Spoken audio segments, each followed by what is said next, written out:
We are recording. Okay. Well, good evening, everybody. Thank you for joining us tonight. My name is Brian, W8BYH, and this is the NVIS exercise after action report. And we're going to keep this informal. This is the same presentation I gave last weekend at the Stone Mountain Ham Fest, for those of you who were there. I know some of you were, Lee and John and a couple of others. This is the same thing. We'll cover the same topics, but for those of you who were not there, this hopefully you'll find something interesting. All right. All right. So I kind of threw this slide up at the Hamfest and said, if anybody is present who lives in that the shaded area in South Georgia, raise your hand. Do we have anybody here right now that lives in any of these counties below this line from Augusta to Columbus? If you do, raise your hand. Okay, nothing heard. All right, so this is what I call the silent crescent, and we'll talk more about that as we get deeper into the presentation. All right, so let's go over some of the basics. You all know this. We held this exercise on October 7th. It was really a joint effort between Fayette County ARES and GMA. We had some very specific missions and objectives, and we'll discuss those in later slides.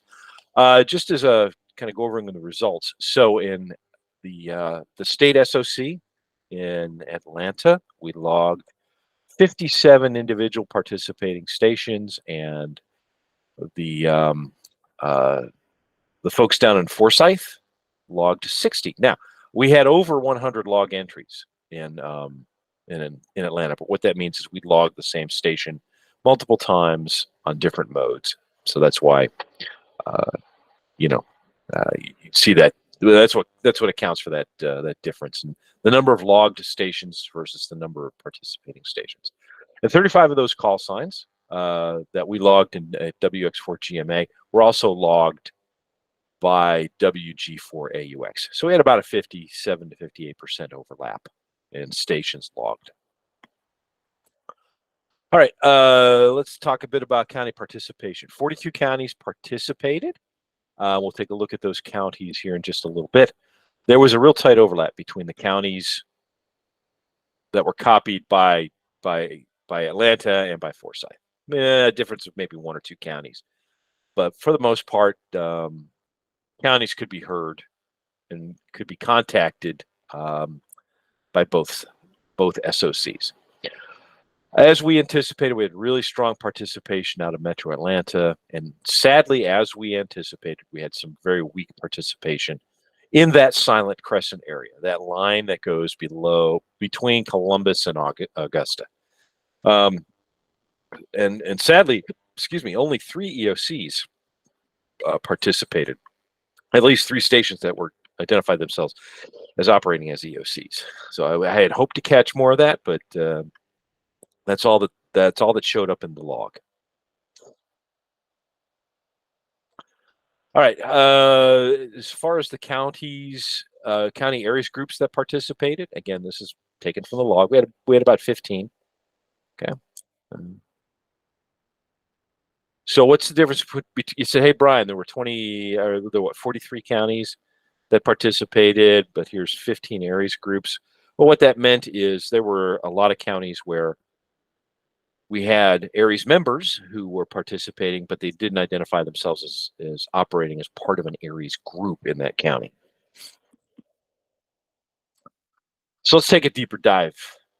All right. So just as a reminder, there was a very specific mission for this exercise, and that was to conduct reach-back communications to the SOCs, the State Operations Centers in Atlanta and Forsyth.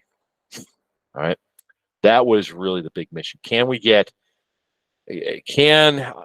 a radio station, an amateur radio station, anywhere in Georgia, get into those 2 very specific geographic points on the map? The GMA EOC, headquarters EOC in Atlanta, and the backup EOC in Foresight.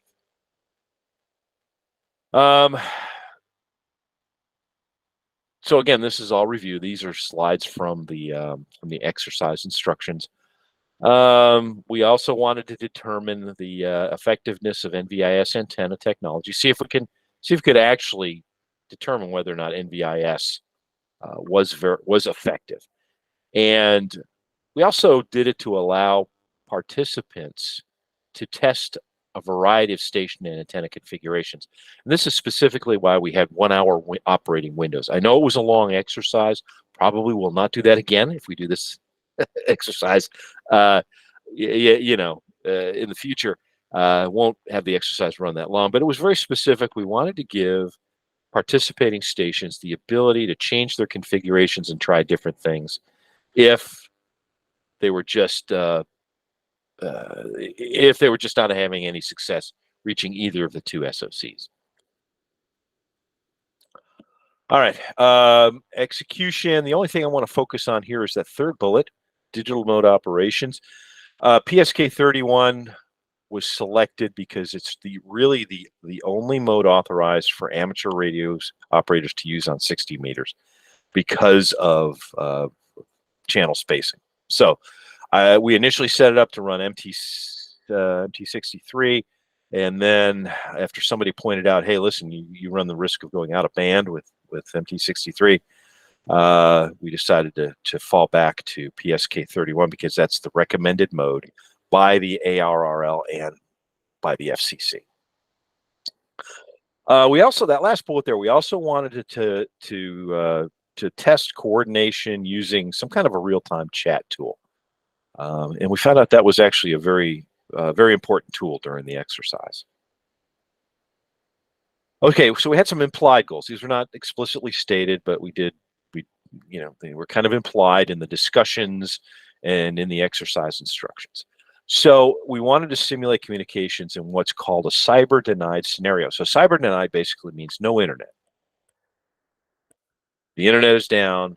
We're basically completely reliant on radio communications technology, point to point.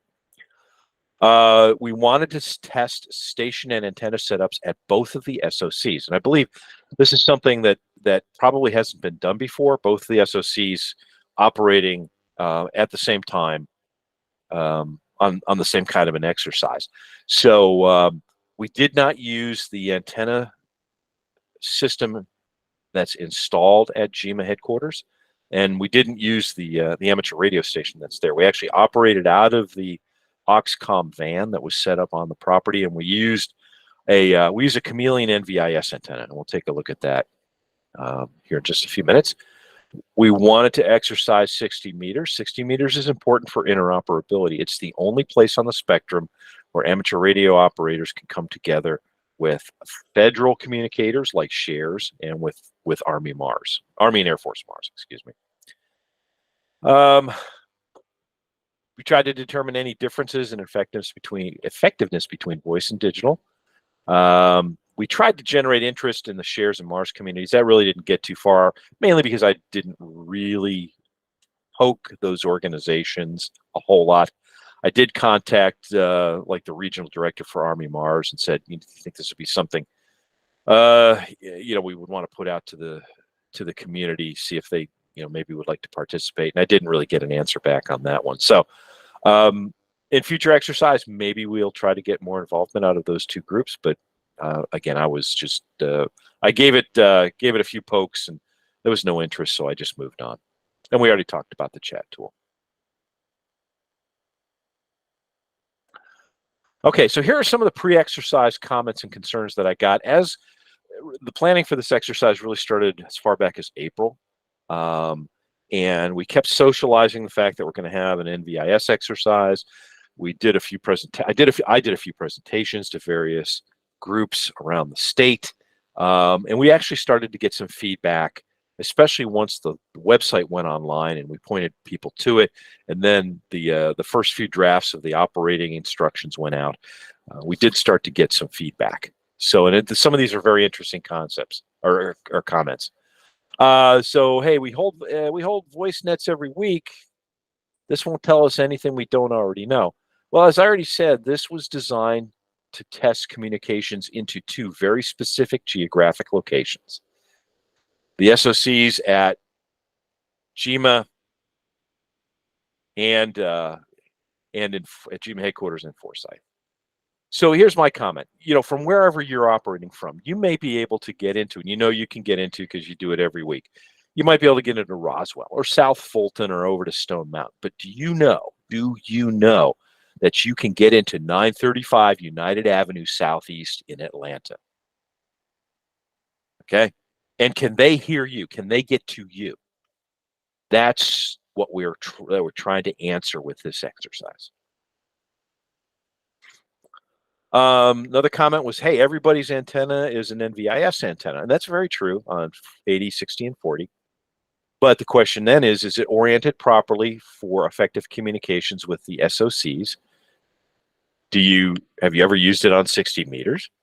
If you're operating from an EOC, and I was hoping at the time that we would get a lot of EOC involvement, if you have a permanent setup in your EOC, how often do you check all the antenna components and exercise the gear? And if you're operating from a temporary setup, have you ever checked for things like antenna clearance, RFI, building obstructions, other factors? So this was an opportunity to let you get your equipment out, get it set up, and get it exercised. So why PSK 31 when the standard is PSK 125 or MT63? I think we already discussed that. It's because we followed FCC and ARRL guidance. Would we do this again? Probably not. Certainly not with PSK 31. We will do.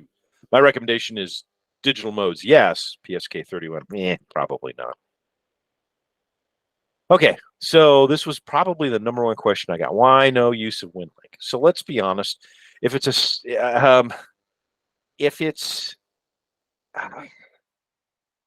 a regional cyber denied situation, like we have let's just say if we have an internet outage in the state of Georgia for whatever reason, it's weather related, whatever, and we're using WinLink. I know from where I sit, I can hit RMS nodes in Indiana, in Ohio, in Rhode Island, all up and down the eastern seaboard, and I can get in as far west as Arkansas and Texas. I'm going long to hit those RMSs on HF. What we were testing with this exercise was point-to-point communications. So while WinLink is a very important tool and it's our primary tool, it's really not a point-to-point tool unless we're doing peer-to-peer. So, the thought was wrapping WinLink play into this would overcomplicate the exercise. And then there's another, to be honest with you, there was another factor. There was a very small exercise development team working on this, basically 2 people. And both those individuals have day jobs, and we had some limited bandwidth. So we thought trying to, weave WinLink play into this was just, we just wouldn't have the time to do it right from a planning perspective and probably from an execution perspective. So that's one of the reasons why WinLink was not exercised in this. So the exercise is the same day as the set, so why not combine the two? So we actually discussed this fairly early on with Lee and some of the other ARES leadership.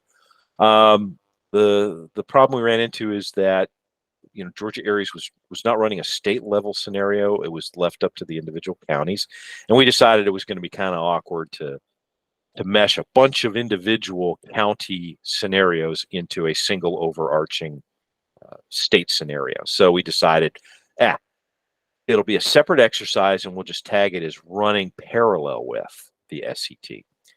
In the future, I wouldn't want to do this again. What I would recommend is that we move this NVIS exercise to someplace else on the calendar.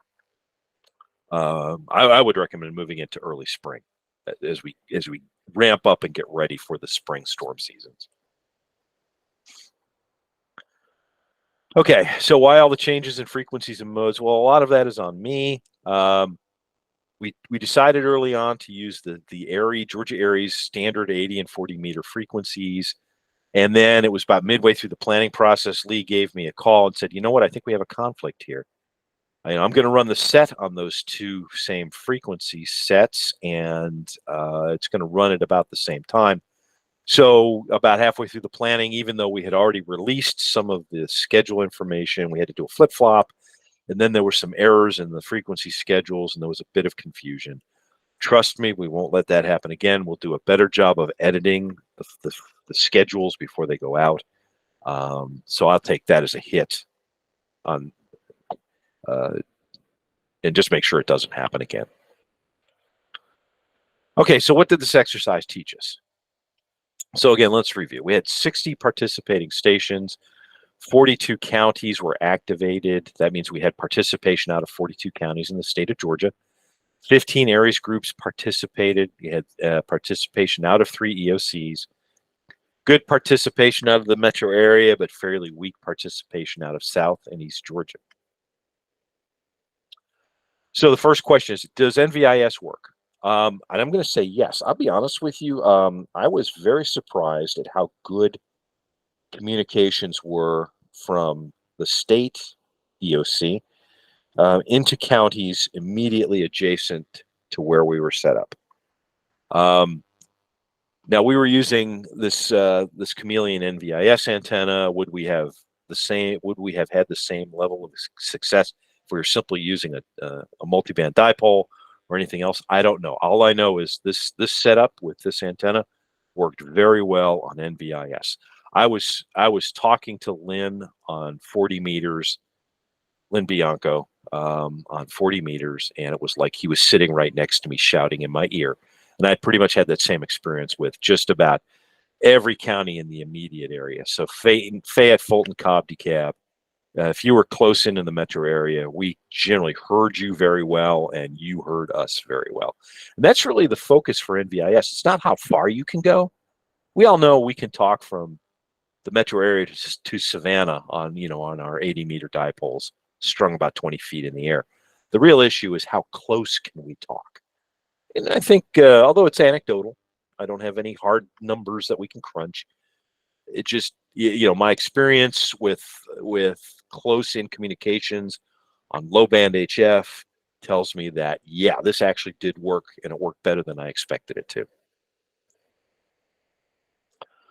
Okay, here's a picture of the setup at the GEMA headquarters. This is one of those max gain system 15-foot poles, and it's just a 4-leg. Basically, it's a dipole with it's a 4-legged dipole. Think of it that way. And as long as the wind is fairly low or moderate, the radiate elements can actually act as the support lines. So it was very quick and easy to get set up, and it tuned up very well with using just the tuner that's internal to the ICOM 7300. And that's what we were using. We just had one ICOM 7300 and a computer and some log sheets in the trailer, and that's how we ran it. It was actually quite successful. Okay, this is our #1 challenge, the silent crescent. Now, I didn't invent the term silent crescent. I tell this story a lot. It was invented by the chief meteorologist at the National Weather Service in Peachtree City, Lance Rothfuss, who has since, I think he's retired now from the National Weather Service. He was extremely supportive of amateur radio, and he is the one who coined the term the silent crescent, because as we're operating inside the National Weather Service during heavy weather events, he's noticing there's just not a lot of information flowing out of those areas in Southeast Georgia that are still within the Peachtree City area of responsibility. So he termed it the silent crescent. Now, I'm going to be honest with you, that third bullet there, we've actually looked at this for a number of radio services. This is not an issue that's unique to Georgia. So if you draw a line on a map from Charleston to Shreveport, it'll roughly follow Interstate 20. Below that, it's really a radio communications desert. There's far fewer licensed amateurs in that area. That's mainly due to lower population density, lower socioeconomic. There's just not a lot down there.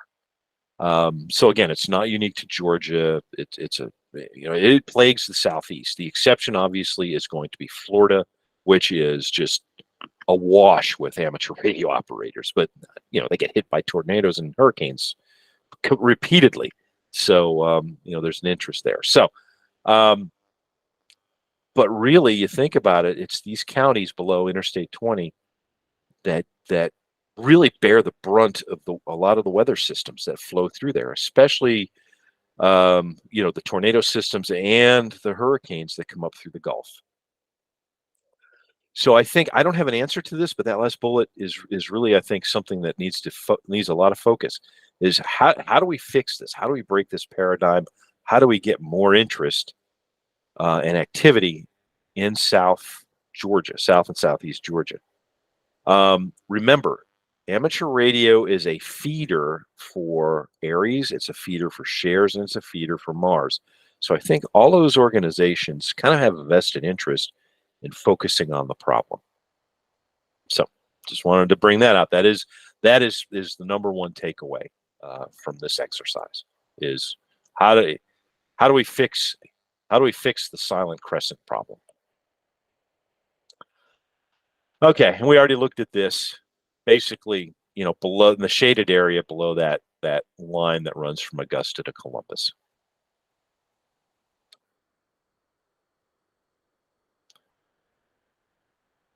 Okay, and like I said, it's not a shares, it's not an ARES problem. It's an ARES aux common shares problem. Everybody has a vested interest in getting more activity in these counties. Okay, so let's talk digital modes. Okay, PSK wasn't the best. I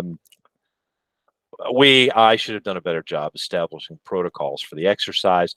I get a lot of questions about, hey, how do I do PSK? Well, do what I did. Go learn it. There's also a lot of people out there who think that FLDigi is a mode and not a software package. I would get that a lot. Are we going to do FLDigi or are we going to do PSK 31? I'm like, well, listen, FLDigi is the application. PSK is a mode that can run within FLDigi. There was a surprising amount of confusion out there. So I believe digital is where MCOM needs to focus its efforts, but not with PSK. The chat tool. So I knew early on we were going to need a chat tool just to coordinate things, right? And we spent a couple of months discussing a bunch of options. And we looked at everything: Slack, Discord, DRATs, everything that's out there.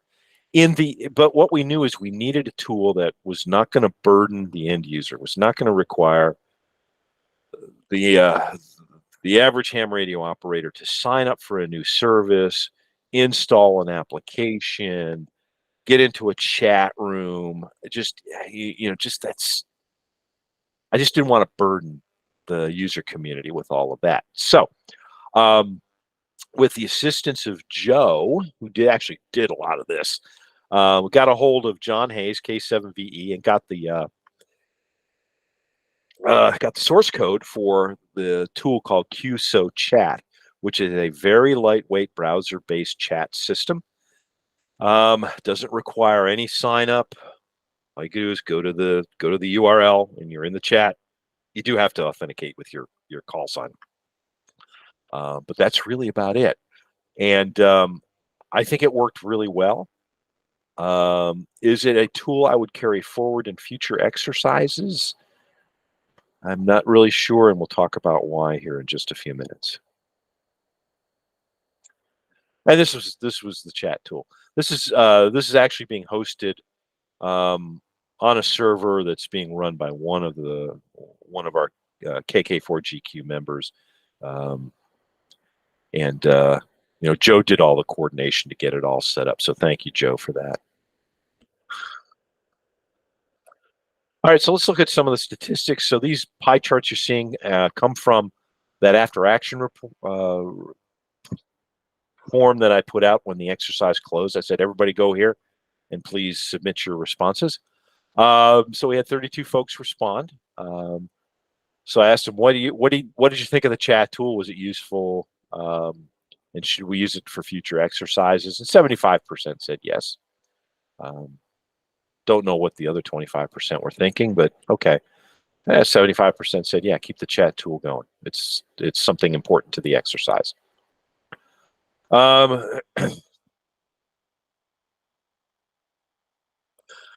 the question, if we move forward with the chat tool, is really that last sentence down there. How do we effectively chat in a cyber denied situation? No internet. So that means any of the chat tools that people are familiar with. The Groups IO chat feature, which sadly Groups IO has now got their hands stuck out asking for money for. Slack, Telegram, all those others, they're not going to be available in a cyber denied situation. So how do we effectively chat and coordinate activities in a cyber denied situation? Okay, well, there's a couple of pretty good options. Good old FLDigi running MT63, JSA call, Vera chat. Each of these is a good solution. They offer really good weak signal performance. Some of these tools can handle small files. For example, VeraChat can handle small files. FLDigi, obviously, you can move, like ICS standard forms using FLDigi. This would not be a replacement for WinLink. This would be an adjunct to WinLink. I still see WinLink as that key tool for moving information, especially what I'll call bulk information, large emails, large reports, that kind of stuff. That is still what WinLink is there for. This is just a tool to allow coordination and one-to-one communications, between stations that are involved in this event, this exercise, or this response support. So here's one of my recommendations coming out of this exercise. Let's flip the paradigm. Instead of focusing on voice communications, picking up the microphone and going yada yada yada. Hey, Billy Bob, are you there? Instead, make the primary communications mode a digital. I know we talk about it, we practice it a lot, but we still, when things, when things go rough, we're still rushing to the microphone. And I think we probably need to flip that paradigm and instead, rush to the digital mode software. Okay, so what are the benefits of going with digital? Well, better throughput. A couple of these tools have automated logging, so you can do unattended operation. You can do small file transfers. Automated frequency shifts. So VeraChat and JSA Call both offer this. This is I think is something that a lot of people don't understand, but you can set those software packages up to do automated frequency shifts based on time. So for example, you can set it up to say, from 08 to 1700, we're on, or I'll say 08 to 1200 hours local, we're on 80 meters. At 1200 to 1700, we go into 40. And then, we flip that again and whatever. The operator doesn't have to do anything. The software handles those frequency changes automatically. And the other cool thing with VeraChat, I'm not advocating VeraChat, I'm just saying this is a cool thing. You can actually, like a net control operator, can push those out to all the stations in a net, so they're automatically uploaded to the software, and the operator at the station may not even know it's happened. The software takes care of everything. So, okay. So in this scenario, your primary communications mode is also your chat and coordination tool.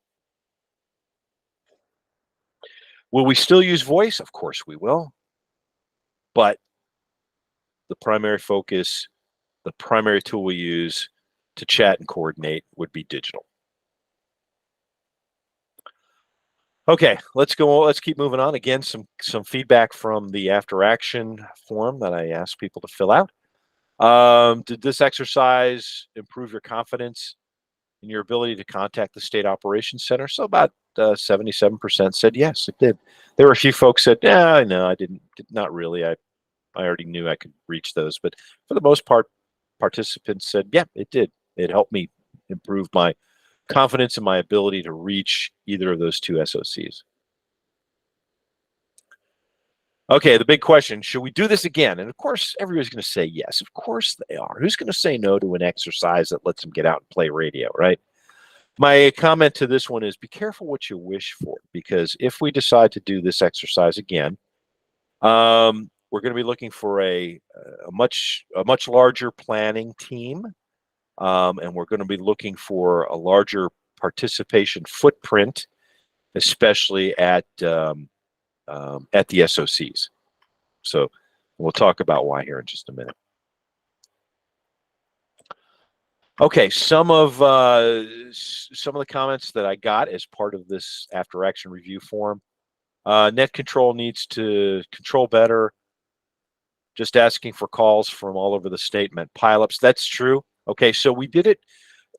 It was handled differently at the two SOCs. So I think Forsyth did it smarter. They started asking for check-ins by ARES region. And then when they got those out, they went through and did by call sign suffixes. Whereas here, or not here, but at GMA headquarters, we just kind of threw it out there and said, hey, if you're out there, check in with us.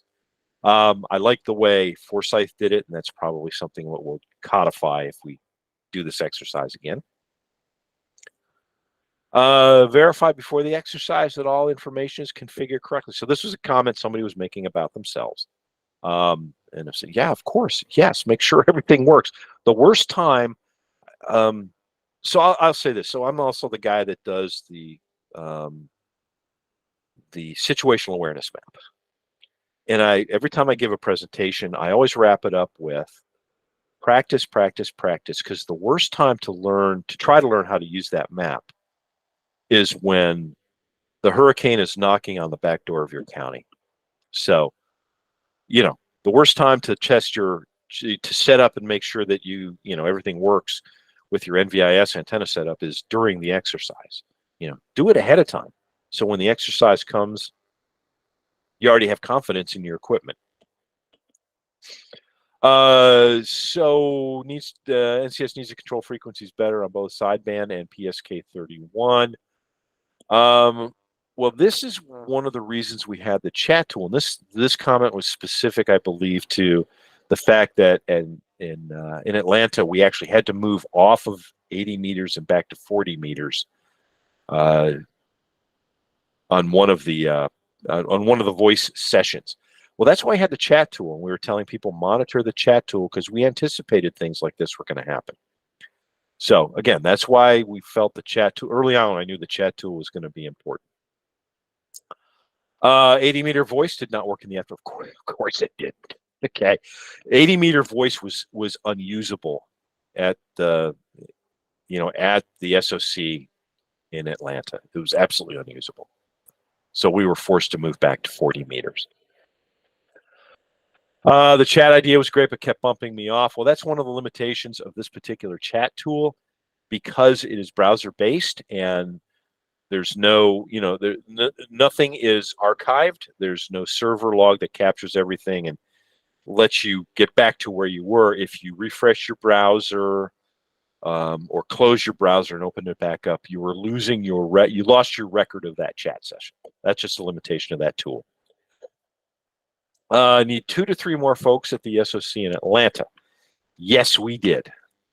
We quickly ran into task overload. We figure we need at least per operating session, we need at least 3 people. 1 person on the radio, either talking or working the digital mode, 1 person logging, and then 1 person that I will call a battle captain, who's kind of just keeping overwatch on everything. making sure that the two folks at the radio who are logging and communicating have a clear path to do that, and not having to worry about power hiccups, glitches, antenna issues, whatever. So we quickly ran into task overload at the SOC in Atlanta, and just a takeaway, we just need more people. So an equipment pre-check would have helped uncover a transmission problem encountered during the exercise. Backup equipment would have also have been valuable. So this was somebody telling me about their problem. Yes, of course. That's why at the SOC we had 2 backup HF rigs, we had backup batteries, we had backup antennas, we had backup feed line, backups. We probably, if we lost a radio, it probably would have taken us maybe 5 minutes to put another radio in place, but we would have just kept right on trucking. Okay, so let's wrap this up and take any questions or comments. Okay, this is our #1 challenge. We need to focus on the silent crescent.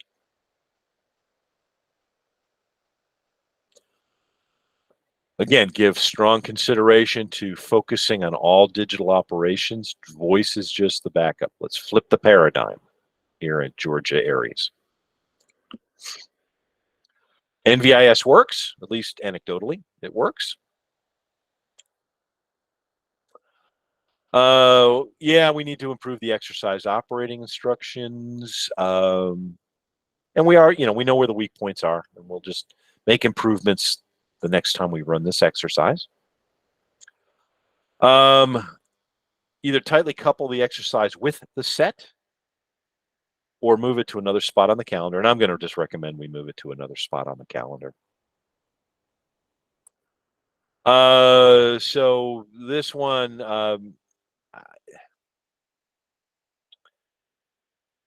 I think this again, this is my opinion. Okay, not supported by fact because didn't really ask for any feedback.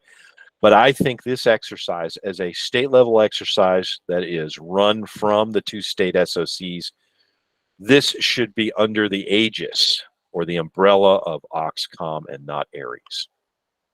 Okay, that's just, we're operating from the SOCs. This is kind of a quasi-official operating event, a state level operating event. I think it really should come under that Oxcom umbrella. And John Davis pointed out at Stone Mountain, he said, yeah, fine, but everybody in Oxcom is ARES. Yes, I get it. Okay. But still, we're operating from the 2 state SOCs. I think Oxcom probably ought to be the major sponsor of this event going forward. Oh, don't need that. I already did that. So that's it. So let's pause here, open the floor, and see if anybody has any questions or comments. Hey, Brian. Yes. You said that the PSK 31 should not be the mode. What digital mode do you think is best? Probably MT63. And I say that for a couple of reasons. Number one, it's already an adopted standard for shares. We're already using it in ARES, and it's got some good weak signal characteristics. Not as good as like JS8 call, but still pretty good. And I believe it does offer some error detection. The mode does offer error detection, not error correction, but error detection. So, I would say MT63 is probably the best choice.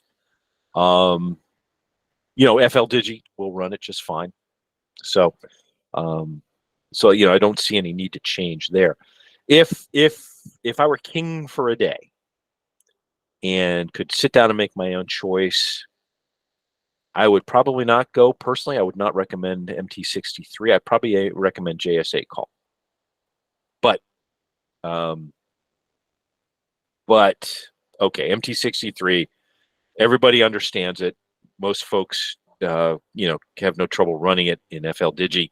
And we can, if we have to, we can use MT63 to pass some basic ICS data, formatted data, using I believe we can, using the ICS package that's part of FLDigi. Okay. Other questions? Yeah. That was Jim Farmer, by the way, for those who don't know. No other questions or comments? Brian, this is Brian, I have a Dave comment. in 5JEY. Okay. Can you go back to the counties list at the Sure. kind of the beginning? Yeah. You want the map or the just the slide? The list of who participated, All right, let's get out or of maybe here. the map shows who participated as well. The map might be better. Okay, so sure, we'll go to the map. Okay, And let me get this full screen here. Okay. I can't read it big time. Did we have any Clayton County participation Nope, no Clayton County. in Coweta? Yeah, we did. Okay, in Carroll? I can't read it. It's blurry too. Yes, Carol. Yes. Okay. Yeah. Okay, yeah. Well, there's kind of a gap up in the northwest part of the state too, and it seems like we get a lot of weather coming that way. As stuff moves down through the state, Yeah. but not. And just one more question: in the gray area below the line, are there just not that many licensed amateurs, or are there amateurs there and just low interest in doing this? I think it's a bit of everything. So there's a lower population density, okay, which means fewer amateurs. There's also socioeconomic reasons at work there, I believe. It's for let's be honest, for most of us in the Metro Atlanta area, a $400 D-Star handheld might be a bit of a stretch, but it's not going to keep you from feeding your kids. For a lot of the people working and living in these counties in South Georgia, that's either I buy a handheld radio or I make the house payment. Okay. So there's that's at work down there too. Yeah. And you can see it through, the lower number of repeaters and just other indicators. If we, Mike Crow is probably going to go, you can't say that, but I'm going to say it anyway. If you look at the density of Mars operators in Southeast Georgia and up, in that line that you draw from Charleston to Shreveport, there's almost nothing down there. Okay, there's nothing down there. And remember, ham radio is a feeder into the Mars systems. So it impacts everybody. It impacts everybody. Okay, thanks. Yeah. All right. Anybody else? All right. Well, if not, I'm sorry, Kathy, you had a question? I had a comment. I wanted to thank you and Joe, especially you, for all the work you put into doing this. I think this is a great start, and I hope we do it more. Here, here. Okay. So you're all on the planning committee for the next one, right? Yeah, just to Okay. Brian, just to echo what Kathy said, I've already given you feedback. This is one of the most thoroughly planned events that we've had, at a state level, and you knocked it out of the park, my friend. I mean, it was, a lot of planning, a lot of talking to people, a lot of presentations. You put a lot of work into it. Working with you and Dave up in Atlanta. Appreciate the support from Greg Smith, who's on this call. Great host. Anthony brought the trailer out.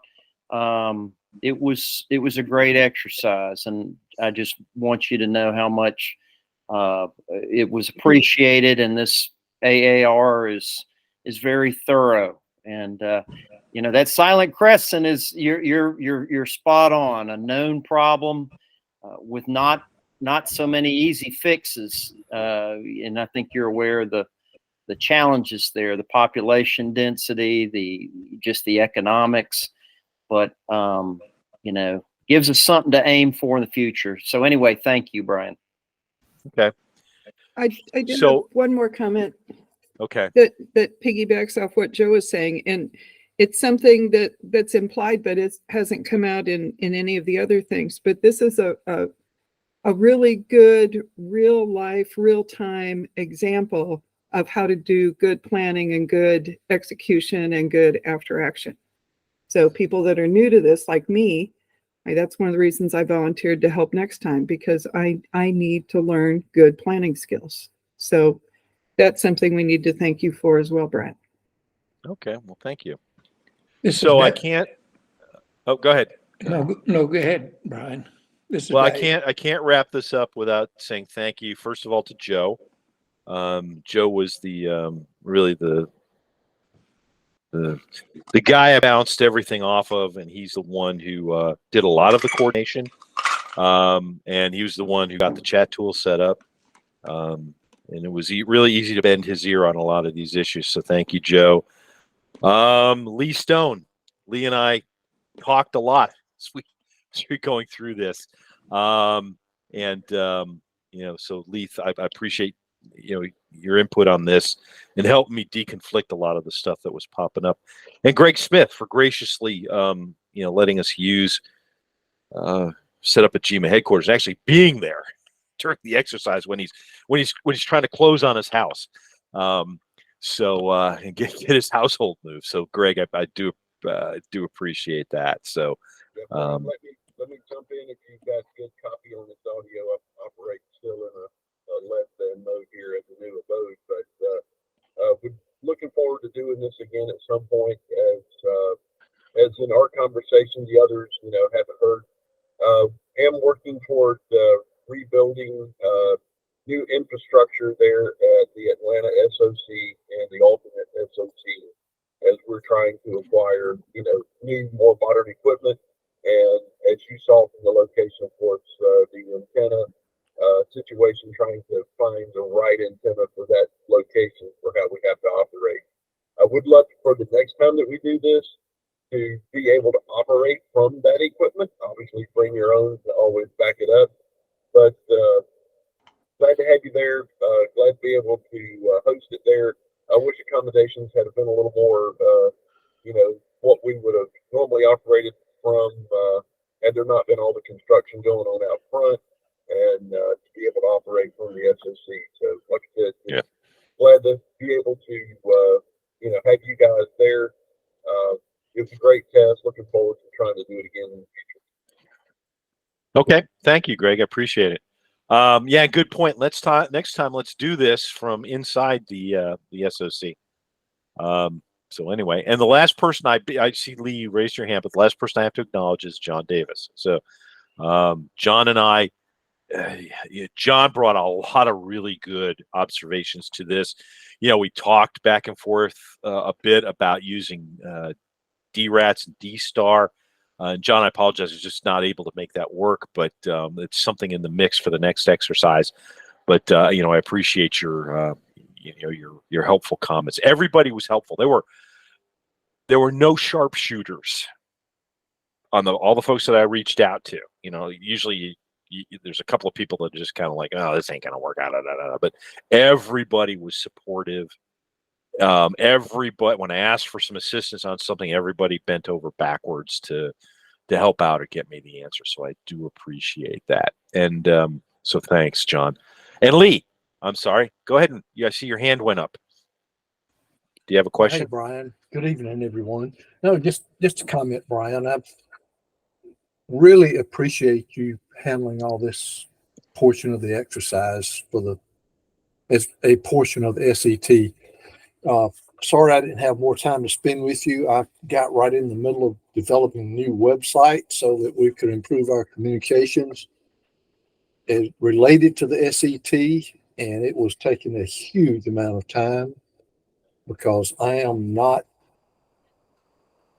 an experienced website developer. I probably haven't done one in 20 years and got right in the middle of all that. And it was it just sucked up everything that I had as far as Yeah. time. But and I really agree with you to run this as a separate exercise, because we had so much SET activity going on that I don't think people had time to go out and try to make adjustments to their antennas that they would have if we just ran it as a separate event. Yeah. They Yeah. try to do their check-in, see how it works. They go out and make some adjustments, try it again, and see if it works better. Yeah. And I think it would just be a whole different animal at that point. Yeah. Back No, to you, Brian. yeah. Okay. All right, Lee. Thanks. Yeah, and I agree. Let's decouple this from the set and do it in a different part of the calendar. So, all right. Okay. Anybody have any other comments before we close? Another quick one from Dave. Go ahead, Dave. Yeah, regarding this crescent down here. I don't know if you talked to Robert. He might have some insight to that from running the Southeast Link repeater net and know who's down there, et cetera, how many, and maybe there are people there that could be approached and get their interest up in it. Anyway, just mentioning Robert because of the net covering that area. That's all. Yeah. That's a good point. There's, that's probably where, we would at least initially focus our effort. Hey, listen, you guys are running the Southeast Link repeater net. Let's talk about HF, going forward. So good point. Good point. Okay. So thanks everybody. I'm going to stop recording. Okay. Stop recording.